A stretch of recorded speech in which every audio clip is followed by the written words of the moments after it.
I think we had a very good race. A bit unlucky with the VC compared to Charles. We maximized everything, P6 from 21st. It's pretty good. Absolutely blinding job by the strategy team. Getting the pit stops right is more important than ever because you've got to wait a hell of a long time for another shot. When we first did it, thought, what on earth are they up to? But it only took me like a little minute and gone, actually, that's a stroke of genius. Welcome back to the Talking Ball podcast, powered by Arbitrade. My name is Tomo. His name is Calum Nicholas. He is not in some exceptional, extraordinary backdrop today. Humble abode, Cal. Good to see you, pal. And you, mate. Good to be back. And yeah, back here at home, not in Spa. I guess I'll leave it to other people to decide whether that would have been a luxurious destination or not. Well, I guess Spa is one of those where I would love to camp Spa. I'm not a camper, like by any stretch. Typically, I like my home comforts, but I'd love to give it a go. Have you ever been able to indulge in that at all, Cal, over a Spa weekend? Mate, I'm not gonna lie. I am definitely not a camper. No, I completely agree. But anyway, for Spa, which of course we are not going to have on the calendar next year, it is returning in 2028. It's going to become one of those on again, off again venues. So there was a hint of sadness with this weekend for me, mate. Not going to lie, it is an iconic venue. I've said this before, I'll say it again. It's not amazing for F1, but that for me is the fault of the formula, not of the track. As a racetrack, Spa's always been great, and I've had ups and downs there. I've had great races, I've had absolute shockers. It's one of those that will always provide something. And of course, Cal, as team personnel behind the scenes in the garage, when you are going to Belgium for this race weekend, is this one that everyone's excited for? Is this one that has any particular challenges? Like, the pit lane looks pretty established, but I'm just wondering if there's anything that we wouldn't see as fans from the outside looking in that are particular hurdles you have to conquer as team personnel. I think the biggest one is the one that we talk about in Spa in general, which is the weather, right? It's one of those races where you've really got to be ready and get pit stops right. And I guess we'll talk about some of today's pit stops. But yeah, it's one of those tracks where really you just have to be on top of it and ready for a late pit stop call and stuff like that. They're not the biggest garages. They're not the smallest either. As a circuit, it's quite a nice place to be, in the middle of the forest. Got fresh air, but yeah, it's one of those Spa. I think I always get to this point in the season, and actually, all I can think about is the August break. Right, we're so close now, and a lot of the personnel in the paddock, they'll be thinking, right, let's get to that August break. We're nearly there. Already in half-term mode, love it. And also, of course, right, this is the longest track in terms of fewest number of laps, only 44 laps. So getting the pit stops right is more important than ever because you've got to wait a hell of a long time for another shot. Yeah, especially, for the strategy teams up and down. And, shout out to the team today because they did a great job with Isack coming from the back of the grid. But yeah, if you miss an opportunity to pit, it's a long way round. And then especially with the weather, if there's a bit of weather on the horizon and you decide to go by one more time, it can really bite you if the rain comes down in a hurry. So yes, very important for strategy. You've got less laps, but obviously a longer way to go in between coming past the pit lane. Indeed, obviously you can get different weather, different parts of the track. We didn't get any rain on Sunday, which was a bit of a shame. But before we get into the details of Sunday, let's start talking about Saturday, Cal. Front row start for Max. Isack, of course, taking that big grid drop all the way to the back, taking plenty of power unit upgrades for this weekend. And the toe, which I tell you what, mate, watching it, I was clenched because that looked pretty close. It was a pretty perfectly executed toe, but it was a bit too close for comfort, I think. Well, this is the fine margins, right, of getting it up there and on the front row. And as we said, I think Max said, he probably would have been around P6 without it. Isack did a great job, timed it to perfection. And when you go back and look at the onboards, when they did it for the first run and sort of Woody was giving that information on Isack and the gap to the car behind and telling him when to go. And then he decided in the second one, right, just leave this one to me.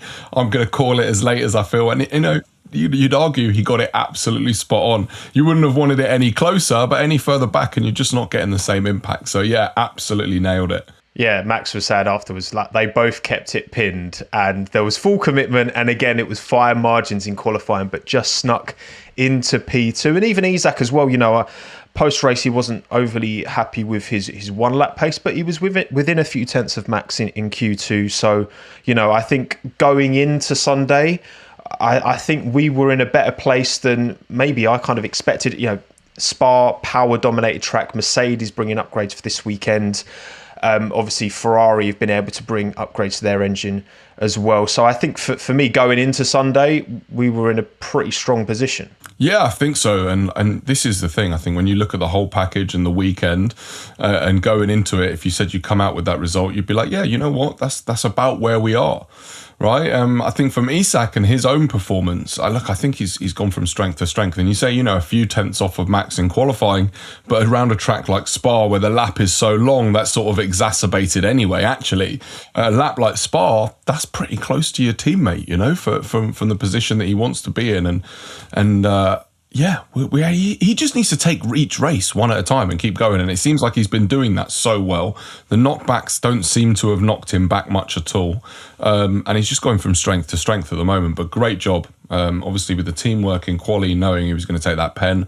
And then a great job today in the race as well. Well, look, let's hear from themselves. Isack, Max, take it away. Yeah, I think we had a very good race. A bit unlucky with the VC compared to Charles, but I think overall we can be happy with the weekend. The cars was quite in a decent window the whole weekend, and yeah, for us to be on the podium here is good. So happy overall. And how do you feel going into Hungary? You feel like it's going to be another strong race?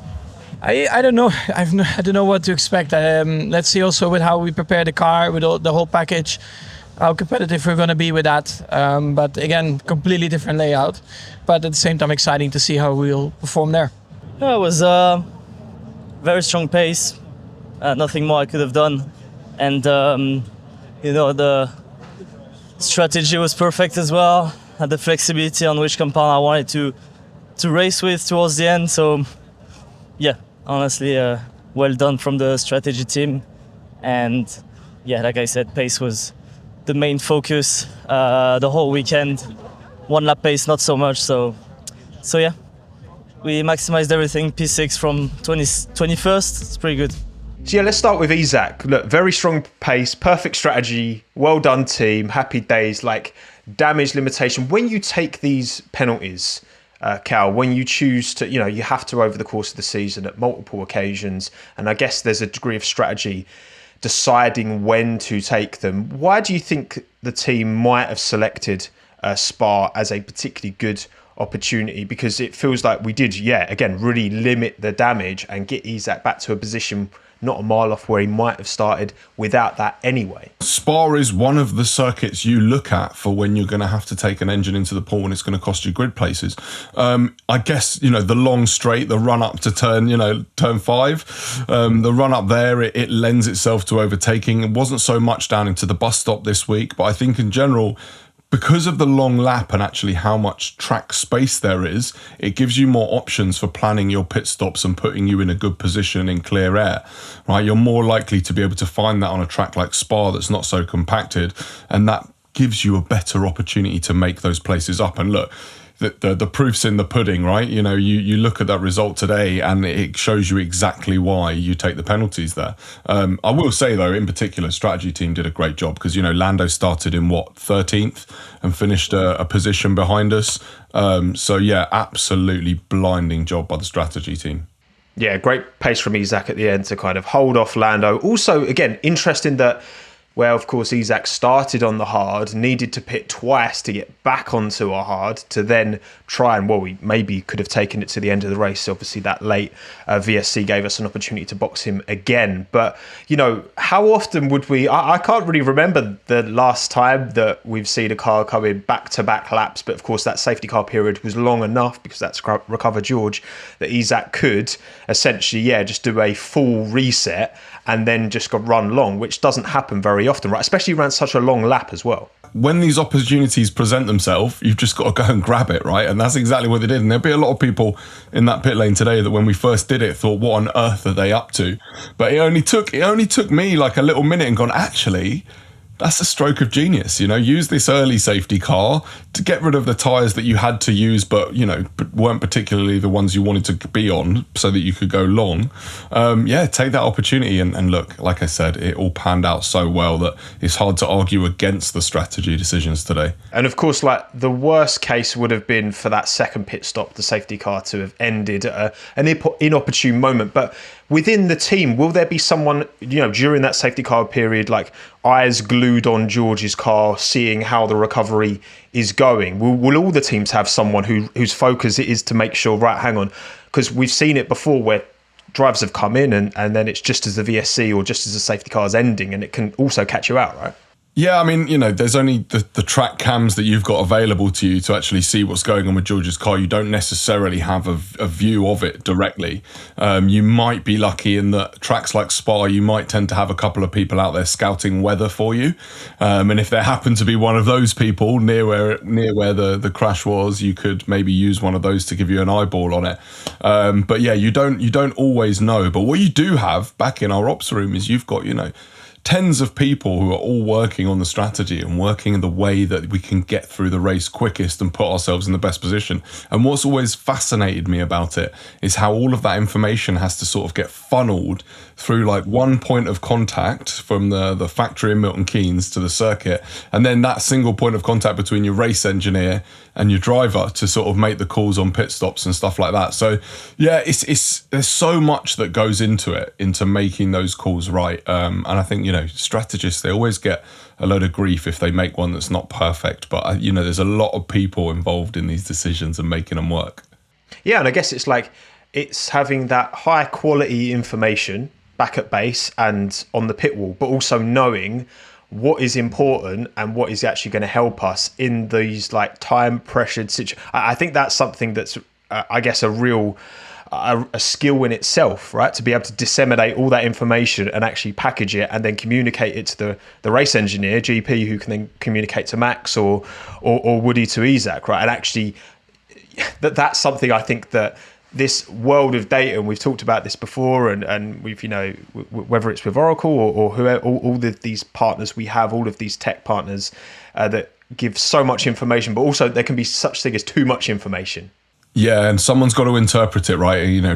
Regardless of how much data you have, how much information, it's still making the right decision from that and interpreting it correctly. Yeah, and just not living in the benefit of hindsight, which of course we all do. But we get the joy. Yeah, we get the joy of sitting here and going, "Oh, well, yeah, that was obvious." Of course, they should have done that. Right? And let's not test that out, Red Bull. Please don't give us a shot on the pit wall. Right? That's not going to end well for anyone. But of course, it was, Cal, a very dicey lap one. Max lost out at the end of the Kemmel Straight, but then of course got past Charles on lap 6. And then obviously Charles was able to benefit from a VSC, get a cheaper pit stop, get back ahead of Max. Do you think, as much as obviously on Isack's side of the garage, we kind of played the safety cars and the VSCs and it worked quite well, do we think Max could have maybe finished P2 in this race? I'm just thinking the pace, 7.5, 8 seconds off by the end. It's hard to say, isn't it? Do you know what I thought? I thought that whilst Max had Charles behind him, he had the measure of him.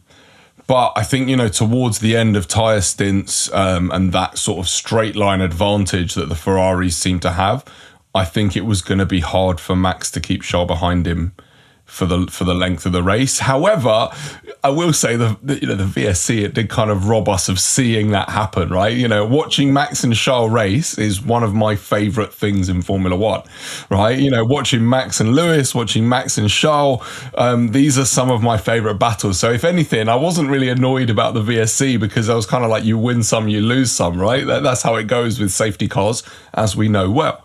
But what I will say, I did feel kind of robbed of watching that battle happen. Couldn't agree more. And again, you look, that is motorsport. I guess the longer you are in the industry, in the space, the more you, I guess, kind of just accept that there are certain things that are completely out of your control, and you couldn't have done anything differently. You know, Charles benefited from a VSC, as did various other drivers, and that's just the way it goes sometimes. What I did want to ask you, Cal, Max talked about, you know, being pretty happy with the mediums on that first stint, less so with the hards on the second. Of course, the assumption is, well, it's just, you know, you have I think it was C2, C3, C4 this weekend, and it's just a bit less grip. But other than just a bit less grip, how else can changing from a medium to a hard compound change the dynamics of a car? It's the structure of the tyres, right? They vary as well. So it's not just having less grip from the surface of the rubber because it's, you know, stickier or less. It's also about the way that tyre affects your car in terms of the way that its mechanical grip and balance is generated. And if the tyre wall and the structure of the tyre just doesn't work for you, then there's not really a lot you can do. And then the other big thing is just trying to keep them in this window. We talk about this temperature window of keeping tyres in. And when you have long straights like Spa, you can start to lose a little bit of tyre temp by the end of the straight, and then you're generating it again in sector 2. And Max was, you know, he's been flying through sector 2 all weekend, especially on the medium tyre. And perhaps it was just the thing of he just couldn't generate enough and keep it in that window for long enough. And you saw him have a couple of moments, really small lock up that was, I guess, inconsequential in the end, but it just seemed like he wasn't as comfortable and able to put the car where he wanted it and in the shape that he wanted it as he drove around the track. So yeah, it's not just necessarily about having more grip, it's just about the tyre perhaps not being as predictable in the way that it delivers that grip.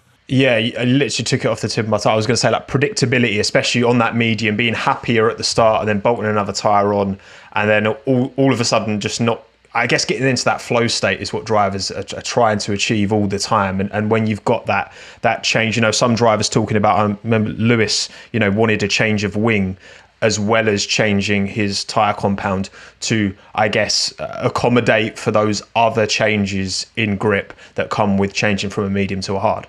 Absolutely, and Spa's such a track that it is, you know, like you say, like that flow state, and it is such a sort of rhythmic and flowing circuit that you want that consistency. It's only 44 laps, but you want all four, apart from the first lap, you want 43 of them to be exactly the same, right? You just want to be able to get into that rhythm time and time again. So if you have a tyre that's just behaving unpredictably, it makes that really difficult. I think we could be pretty happy with this weekend. You know, Max said it himself as well after the fact, happy overall. Obviously, difficult to say how this will link to Budapest next time out, because Hungary is a totally different circuit. But what are your expectations?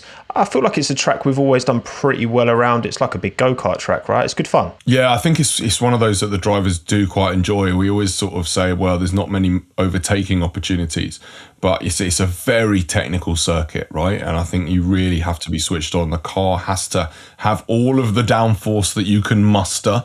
Not just, and the thing about downforce as well is not just driving fast laps. Downforce helps you look after your tyres, right? And I expect, I haven't looked at the weather yet for Budapest, but my memories of it is it's always very, very warm until it rains.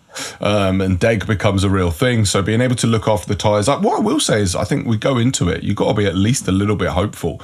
It seems like we understand the upgrades that we've brought over the last couple of races. You know, we brought this huge package going into Austria. It feels like we're in a position where we at least understand it. I'm sure all the data, Spa's great for providing you with this kind of data, as was Silverstone. So it feels like we're at least in a position where we probably understand the car a little bit better. But yeah, I go into Hungary hopeful. I think it's a track that Max quite likes as well. I think Isack will carry on his form of just slowly improving race by race and keep building that confidence and feeling like he can push the car a bit further. So yeah, I'm looking forward to Hungary. Yeah, Hungary could definitely, I think it was 2023 I went and I got very sunburnt. So it could be a bit of a toasty one next time out. But I'm very much looking forward to Hungary for sure. Make sure you return for Talking Ball post-Hungary, of course. Before we move on, F2 and F3 as well. Of course, we always have the junior formulas racing at Spa. And it was a pretty decent weekend for our drivers. Nicholas Solov finishing P3 in the feature race, which consolidates his championship lead, 27 points over Gabriele Mini now. And Ernesto Rivera in F3 taking his first feature race win of the season. He won a sprint earlier in the year as well, meaning he is now P5 in the Drivers' Championship. Starting with Nicola, Cal, he's just consistently up there. If he's not winning, he's on the podium, which is great. This is it, right? And I always say that if you can drag out a result on your bad days and your bad weekends, then that's what puts you in a position to be a winner, right? You are not going to win every single race. But like you say, P3, great result, and bringing home solid points to consolidate that lead. So hopefully we're going to see a Red Bull sponsored champion this year. That would be nice. And again, Ernesto in F3, it's, I think, Freddie Slater, Ugo Ugochukwu, like, it's a really strong F3 calendar this year, and missed the first round of the season, but Ernesto's doing a really good job, and winning around Spa is no mean feat. I mean, that qualifying in F3, gridlock in quali, but he managed to get it done. Yeah, mate. I mean, chaos was the word that I was going to use. I feel like gridlock's probably kind. But yeah, it's one of those, messy weekend to be the one that comes out on top. Great result for him. Absolutely. Right. So we do have a few questions from the old social media that we'll go through before we wrap up. First question, Cal, which you kind of alluded to. What happened to Max's hard tyres? Well, they're just not performing as you'd like. What was it we used to say back in the suboptimal? They weren't quite where we wanted them. I think, do you know what? I think it's been a bit of a trend we've seen this season as well, is that we always find a compound that we're more comfortable on. Unfortunately, the rules say you have to run two. So it's something that we just got to kind of work out, and you look at all that data and you say, well, why couldn't we get them in the window where we were happy with them? I think also all race drivers, they're going to say, well, I want to go faster than this, right? So when the tyre is a hard tyre and it's not as grippy, you are going to be somewhat disappointed with how fast you can go on it. That is a good point, especially when you're fairly happy on the medium. Although, actually, this is my own question, Cal. So, for example, this weekend, the hard was the C4. Now, say we go to another Grand Prix where we're using the hardest range. The medium will be the C4. Would you... It will still be different, though, right? Because you're at a different track, different ambient temperature, different... Like, you can't just be like, right, we're always great on the C4. It's not that simple, is it? No, I don't think so. I think you will understand some of those compounds better than others. But like you said, it's so circuit specific and environmental specific. The track temp, the air temp, all of these things, they have such a different impact that you can go to another circuit and go, actually, this C4 is working really well for us. There's a lot of factors. Next up, I'm gonna combine these two questions. Could the VSC have been any worse for Max, and how much did the VSC change the race? Could it have been worse? Surely I'm sure it could have been worse. I mean, what would have been worse is if Lewis didn't have a penalty to serve during his pit stop, that could have made it worse. VSC is obviously to clear up track debris. I guess one question would be, how necessary did you feel that they were? Because you would hope they'd only pull a VSC if there's like carbon, I guess, which obviously from crashes. When there's gravel on track, they will occasionally do it. Like, I don't know, it's one of them tricky ones, isn't it? I think it's an odd one for gravel. And I guess like with a lot of officiating decisions, what you say is we just need to have consistency. Right now, I think that over the weekend, they were fairly consistent. We saw red flags. We saw, throughout all of the sessions for clearing up gravel on that exact corner. So I don't really have an issue with them saying, look, we need to clear that up, because regardless of, we take all this care to have safety in cars and the circuits and marshalling. If you leave bits of gravel on there and they're going flying, they're hitting people, like I wouldn't want to be, as a driver, hitting the finger with a piece of gravel. I'm sure it hurts quite a lot, right? So I kind of get why they're keen to clear it up. Also, just the effect it has if you go over a load of gravel at speed and you find yourself in the wall. I can perfectly understand why they did it. The thing that I would love to have another angle of was I saw the marshal running off, like leaving the circuit, and I was like, right, VSC ending, and then it stayed out for ages, and I was like, well, I've just seen him, he's just left the track. So maybe there was just something that we couldn't see, right? And there was still something going on the other side of the barriers, and in which case you just have to, like I say, you just have to suck it up. It is what it is. Final question. It was very good. How good was Isack's comeback from P21 to P6? It was perfect. He did everything right. Okay, he managed the tyres when he needed to. He was fast when he needed to. He got past people at the beginning of the race, and I kind of feel like he was robbed of an opportunity today because he didn't really show many of the moves on camera, but like he was, beginning of the race, he was flying past people. So he did everything well himself. And then the team did what they needed to do. They made the right calls at the right time. It was a bold call to go and do that one lap on the medium and then straight back onto the hard, but obviously it was the right one.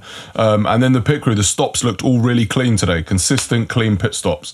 So all round it was a great performance, perfect for Isack. He did everything he needed to do. Took pretty much, didn't take much of a loss from getting a new engine in his pool, which is exactly what he needed from the weekend. 100%. Great points. And as much as the graphics were desperately, dangling the carrot of Lando catching Isack before the end, he didn't let it happen. And from his point of view, that's just a bit of tyre management, right? He looked after them when he needed to. He had the pace he needed when he needed it. Perfect job. Exactly. The unglamorous stuff done very well. Cal, that was a Belgian Grand Prix. We won't get another one again until 2028. But of course, we do have Istanbul and Portimao on the calendar next season, which will be great. Any final thoughts, mate? Oh, final thoughts for today. Do you know what? From our side, I think it was a really positive weekend. I think, we've had our issues over the last couple of races. I feel like it was nice this weekend to just have the cars out there, no real dramas, good qualifying, good race from both drivers. Yeah, there was some luck that didn't quite go our way, but that's out of your hands. I think we go into the rest of the season, firstly into Hungary, but before the break, I think it was important for us to sort of make progress and feel like we're making good steps with the car, and I think we did that this week. Love it, fella. Thank you all for listening, watching, wherever you are in the world. Thank you for Ferrari Trade for sponsoring the podcast once again. And we will see you next time for our breakdown of the Hungarian Grand Prix. Ciao for now. Adios. Goodbye.